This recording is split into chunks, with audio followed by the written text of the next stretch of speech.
Selamat pagi, saudara yang terkasih di dalam Kristus. Shalom. Mari kita memulai pagi ini dengan duduk tenang di bawah kaki Tuhan dan mendengarkan firman-Nya. Kita berdoa. Bapa Maha Kasih, terima kasih atas segala kebaikan, kemurahan, dan penyertaan-Mu atas hidup kami. Terima kasih atas segala sesuatu yang Engkau izinkan terjadi di dalam setiap langkah kami. Ketika kami masih bisa bangun dari tempat tidur kami masih bisa sehat, itu sungguh merupakan anugerah daripada-Mu. Bapa, pagi ini kami mau merenungkan firman-Mu. Kiranya Engkau sendiri yang membimbing dan menolong kami untuk mengerti apa kehendak Tuhan di dalam hidup kami masing-masing. Dengarlah doa kami, sebab kami berdoa di dalam nama Tuhan Yesus. Amin.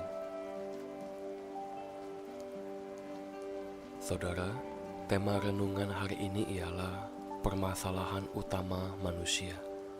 Mari kita membuka Alkitab kita yang terambil dari kitab Injil Yohanes pasal yang ke-19 ayatnya yang ke-30.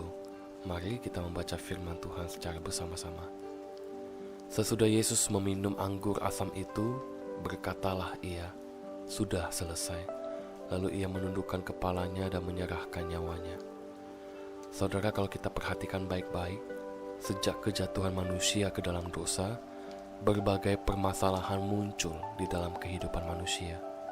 Di antaranya ada 4 relasi yang rusak, yang sangat terlihat dan sering kita rasakan. Yang pertama, hubungan vertikal, yaitu hubungan manusia dengan Allah rusak. Kedua, hubungan horizontal, yaitu manusia dengan sesamanya juga rusak. Yang ketiga, hubungan eksternal manusia dengan alam juga rusak. Yang terakhir, hubungan internal manusia dengan diri sendiri itu juga rusak. Saudara, permasalahan lain yang sering terjadi akibat dosa ialah manusia mengalami banyak kesukaran, khususnya ketika mengandung dan melahirkan. Manusia juga harus mengalami berbagai penderitaan, kesakitan, ketidakadilan, dan pada akhirnya harus mengalami kematian. Dari sejak awal sejarah, manusia terus berupaya untuk melakukan segala sesuatu agar mereka dapat memulihkan 4 hubungan yang telah rusak itu, khususnya hubungan manusia dengan Allah. Manusia berduyun-duyun untuk melakukan berbagai perbuatan baik dan beramal. Namun, segala sesuatu yang dilakukan oleh manusia itu adalah sebuah kesia-siaan, karena semuanya itu dilakukan dengan motivasi yang tidak murni dan dilakukan di dalam status keberdosaan. Saudara, perbuatan baik, ibadah, dan amal yang banyak tidak memiliki power dan kuasa untuk mengubah status manusia yang berdosa menjadi manusia yang kudus, dari status manusia yang binasa menjadi manusia yang diselamatkan.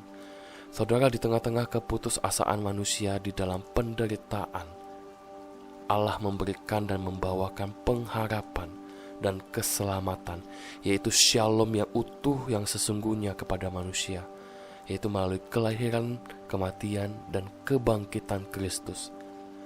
Saudara, Allah merancang segala rencana keselamatan itu sebelum kejatuhan manusia ke dalam dosa, bahkan sebelum dunia ini diciptakan. Allah merancang rencana keselamatan itu sejak di dalam kekekalan. Saudara, ketika Kristus mengatakan sudah selesai, kalimat ini merujuk dan mengindikasikan bahwa dosa dari sejak purbakala, yaitu dari awal kejatuhan manusia sampai pada akhirnya dunia ini akan binasa, yaitu dosa manusia di seluruh zaman dan abad itu dipikul di atas pundak Kristus. Artinya, dosa manusia dari masa lalu, masa sekarang, dan dosa masa depan itu sudah dibayar lunas oleh Kristus di atas kayu salib. Saudara, ada seorang dosen dan hamba Tuhan berkata bahwa Kristus itu adalah pusat sejarah manusia. Ia adalah magnet yang menarik semua zaman. Maksudnya adalah orang-orang di perjanjian lama percaya, bernubuat, dan mengharapkan akan kedatangan Mesias. Orang-orang di perjanjian baru juga membicarakan dan memberitakan kabar tentang Kristus. Orang-orang di zaman bapak-bapak gereja sampai sekarang juga terus melihat ke belakang dan berbicara tentang Kristus, percaya kepada Kristus, dan beriman kepada Kristus. Saudara, ketika kita melihat semua apa yang telah Yesus lakukan di dalam hidup kita, bukankah hati kita sudah sepatutnya kagum dan percaya kepada Allah? Seharusnya iman kita tak tergoyahkan oleh segala permasalahan dan situasi apapun. Karena masalah utama manusia, yaitu dosa dan maut, itu telah diselesaikan dan dituntaskan oleh Kristus. Apalagi masalah-masalah yang sedang kita hadapi saat ini, itu kecil bagi Allah.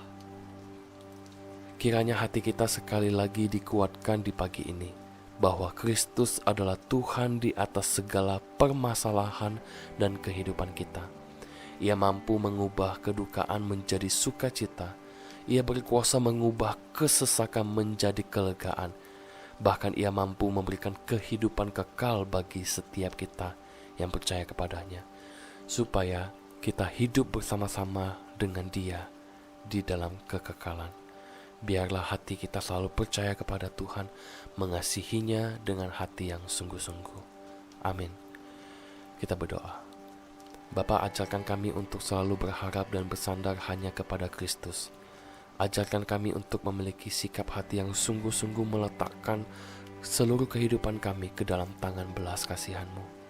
Kami mau membiarkan hati kami untuk dibentuk dan diproses oleh Tuhan secara terus-menerus, supaya di dalam hati kami tidak ada lagi keraguan akan Engkau. Bapa, sepanjang hari ini kami mau berjalan bersama-Mu, melewati setiap momen bersama-Mu, dan berkatilah dan kuatkanlah setiap kami. Inilah doa kami dan penyerahan kami. Hanya di dalam nama Tuhan Yesus kami sudah berdoa. Amin.